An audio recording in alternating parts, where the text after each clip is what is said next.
Hal lagi ya, tadi saya secara sengaja dengan kesepakatan kami bahwa kami penasehat hukum hendak menjadikan diri kami sebagai saksi di persidangan ini. Ya, kenapa?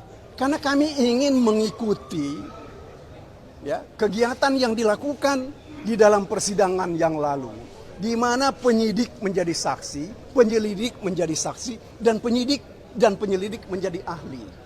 Kenapa tidak kami diperkenankan sebagai penasehat hukum untuk juga menjadi saksi dalam perkara ini? Sebab saya mengikuti perkara ini dari tahun 2019.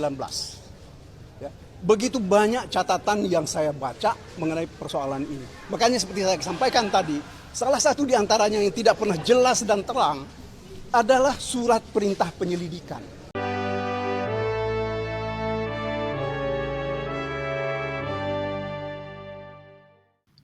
Dalam rangkaian persidangan kasus yang melibatkan Hasto Kristianto, jaksa telah menghadirkan penyidik dan penyelidik KPK sebagai saksi fakta sehubungan dengan dakwaan penyuapan terhadap Wahyu Setiawan dan perintangan penyidikan Harun Masiku. Hadirnya saksi-saksi tersebut sempat mendapatkan keberatan dari pihak penasihat hukum. Namun, proses tetap berjalan sebagaimana mestinya. Setelah seluruh saksi dari pihak KPK selesai memberikan keterangan, giliran penasihat hukum yang mulai hadirkan saksi-saksi dari kubu mereka sebagai bagian dari pembelaan. Yang menarik perhatian adalah keputusan penasihat hukum Hasto Kristianto untuk hadir juga sebagai saksi meringankan dalam perkara ini. Langkah ini menjadi sebuah momen unik dan langka dalam sejarah peradilan di Indonesia, di mana seorang penasihat hukum bukan hanya berperan sebagai pembela, tapi juga dihadirkan secara resmi sebagai saksi di persidangan. Hal ini dapat membuka ruang baru dalam praktik hukum di masa depan, terutama terkait peran dan fungsi penasihat hukum dalam proses peradilan. Fenomena ini menjadi catatan penting di mana seorang penasihat hukum tidak hanya berperan sebagai kuasa hukum belaka. Keputusan menghadirkan penasihat hukum sebagai saksi diperkirakan akan menjadi jurisprudensi baru dalam ruang interpretasi dan praktek hukum lebih luas di masa depan. Khususnya dalam konteks peran penasihat hukum di persidangan.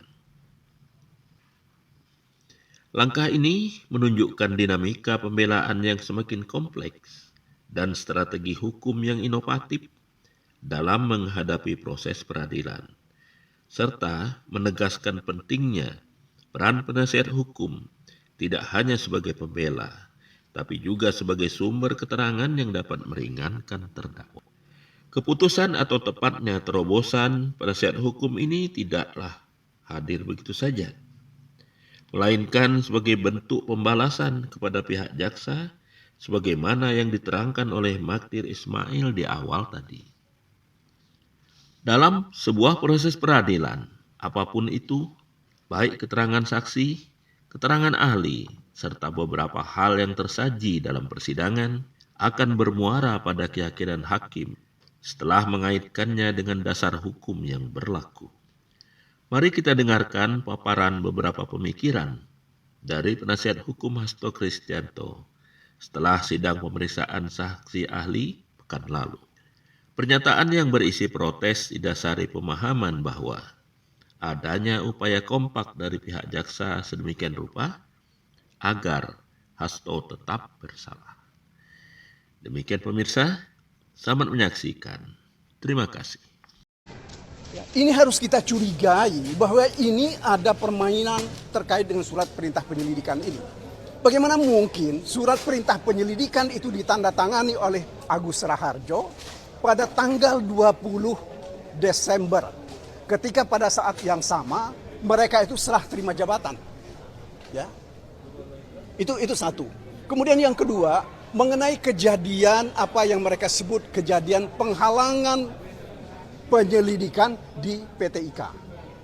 Kami punya informasi yang lebih dari itu. Salah satu informasinya yang penting adalah petugas di PT IKA itu kenapa bertanya kepada orang yang berada di dalam mobil. Karena kebetulan dalam keadaan mobil hidup, yang dilihat ada seorang perempuan dan laki-laki, ditanya kalian mau apa di sini. Mereka bilang kami IO. Artinya kan ada kegiatan di situ, padahal di situ tidak ada kegiatan. Nah, sementara besok paginya itu ada wakil presiden yang akan melakukan olahraga di situ. Ya, ini kan tidak pernah diungkap di dalam persidangan. Sehingga apa yang kita harapkan sebenarnya, kalau saya sih terus terang, saya berharap bahwa banyak hal yang kita bisa ungkap. Ya, kalau misalnya betul-betul saya diizinkan menjadi saksi dalam perkara ini. Hal lain lagi misalnya, saya nggak tahu saudara-saudara apakah mengikutinya atau tidak.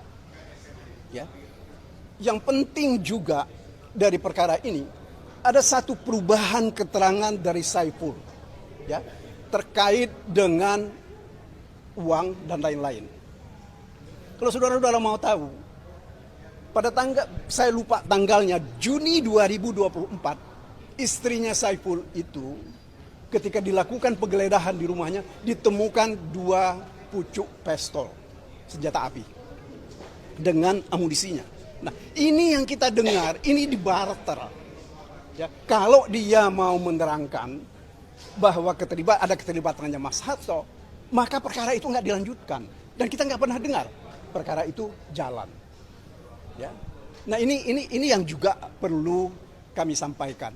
Yang lain lagi adalah bagaimana Mas Hasto ketika dihubungi oleh pejabat tertentu pada Desember tahun lalu, tanggal 13 Desember kalau saya tidak keliru, yang permintaannya itu adalah tidak boleh memecat Jokowi. Mas Hasto harus berhenti dari jabatan sebagai sekjen dalam waktu 1 kali 24 jam. Kalau tidak, dia akan menjadi tersangka. Nah, beberapa hari kemudian memang terbukti kan, ketika sesudah Jokowi dipecat, ya, ada laporan penyelidikan baru LPTK yang dibuat oleh KPK. Kemudian 4 hari kemudian kalau saya tidak keliru, Mas Hasto itu jadi tersangka, yaitu ketika tanggal 24 Desember. Ya. Dan seterusnya. Nah, ini hal yang menurut hemat kami itu penting untuk diketahui. Yang lain lagi adalah ketika kami meminta kepada penuntut umum, penyidik ketika itu, agar supaya diberi kewenangan untuk menghadirkan saksi menguntungkan. Akan tetapi ketika ketika Mas Hasto di BAP pada hari terakhir itu, kami masih katakan belum hari ini kami mengajukan. Tetapi besoknya kami ajukan surat agar supaya diberi kesempatan menghadirkan saksi menguntungkan dan juga menghadirkan ahli. Apa yang terjadi? 1 hari kemudian berkas perkara dilimpahkan dalam tahap kedua dari penyidik kepada penuntut umum. Sehingga kami tertutup kesempatan kami untuk menghadirkan saksi dan menghadirkan ahli. Kenapa? Kenapa mereka bisa cepat-cepat seperti itu? Karena kami juga sedang melakukan gugatan pra peradilan di Pengadilan Negeri Jakarta Selatan. Sesudah Pak Juyamto yang mulia itu, ya, menyatakan permohonan pra peradilan kami tidak bisa diterima. Nah, inilah persoalan-persoalan yang menurut hemat kami perlu diungkap. Perlu ada orang yang mengungkapnya. Dan ini yang tidak pernah diungkap oleh saksi-saksi yang dihadirkan oleh KPK. Ya, karena kami juga tidak mempunyai saksi yang banyak, makanya kami rencanakan saya dan Joy Yohanes yang akan bersaksi untuk perkara ini. Kalau besok diizinkan oleh ketua majelis. Saya kira itu dari saya, terima kasih. Patra kalau mau ditambahin. Saya tambah sedikit aja. Tahun 1953 di Inggris, ya, ada seorang remaja usia 19 tahun. Namanya Derek Bentley. Ya. Si remaja ini dihukum mati gara-gara dituduh, ya, melakukan perampokan yang mengakibatkan nyawa orang hilang. Usia 19 tahun dihukum mati. ada seorang profesor kemudian menyelidiki dengan menggunakan yang namanya ilmu bahasa. Disitulah muncul yang disebut dengan linguistik forensik. Asal ibu bapak tahu ini saya terangkan ini. Sejarah forensik bahasa atau bahasa forensik adalah agar hak asasi manusia bisa dipenuhi. Seorang yang dituduh bersalah bisa dipulihkan. Di persidangan ini justru sebaliknya. Ahli bahasa digunakan untuk menuduh atau menghukum orang. Kenapa kita bisa simpulkan begitu? Pada saat persidangan Wahyu Setiawan dan Agustiani Tio dan persidangan Saiful Bahri, apa ada ahli bahasa yang diajukan? Ora ono. Ya. Pertanyaannya, kenapa dalam perkara yang sama suap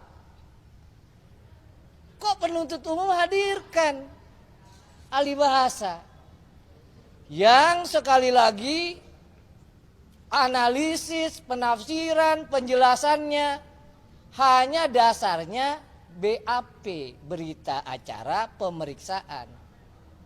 Sekali lagi kalau keterangan-keterangan di BAP sudah luntur, gugur, udah dari kapan tahu, nggak bisa dipakai. Ya. Yang kedua, kenapa diajukan ahli bahasa? Karena inilah kali kesempatan terakhir penuntut umum nih. Hari ini nih kesempatan terakhir bagi penuntut umum untuk membuktikan dakwaan. Dilihat nih bahwa keterangan saksi nggak ada yang memberatkan. Coba-coba deh kita ajukan ahli. Kan gitu. Yang tujuannya menafsirkan. Ibu bapak, poin yang kedua adalah keterangan ahli tidak bisa menggantikan keterangan saksi. Mau ahli bahasa itu ngomong sampai 2 hari 2 malam, begitu saksi yang bilang enggak katanya, bukan merendam, bukan pasto, gugur itu keterangan ahli itu. Ya. Jadi poin kedua, keterangan ahli tidak bisa menggantikan keterangan saksi. Poin ketiga apa? Kalau saksi 15 tidak bisa membuktikan dakwaan, kalau 3 ahli juga nggak bisa membuktikan dakwaan, saya tanya ibu deh, yang serius betul menghadiri dan menyaksikan sidang, mestinya putusannya bebas dong? Betul, bebas. Benar nggak? Iyalah. Bapak deh, yang dari awal, Bebas. tunjukkan sama saya keterangan saksi dari 15 yang menyatakan bahwa Pak Hasto terlibat suap. Keterangan siapa? Nggak ada. Tunjukkan sama saya dari 15 saksi yang disidangkan oleh penuntut umum yang menyatakan Pak Hasto terlibat perintangan penyidikan. Ora ono. Ya. Jadi ibu bapak, ya sekali lagi tak bosan, ibu bapak, ya. Yang menyaksikan sidang sangat tegas, jelas, tahu, mengikuti, tidak ada seorang saksi pun ya yang bisa menguatkan dakwaan. Karenanya kita berharap, berdoa ya majelis hakim berani untuk memutus Pak Hasto bebas dari segala tuntutan. Itu saja. Merdeka. Terima kasih ya. Orang ono kan? Orang ono. Udah capek.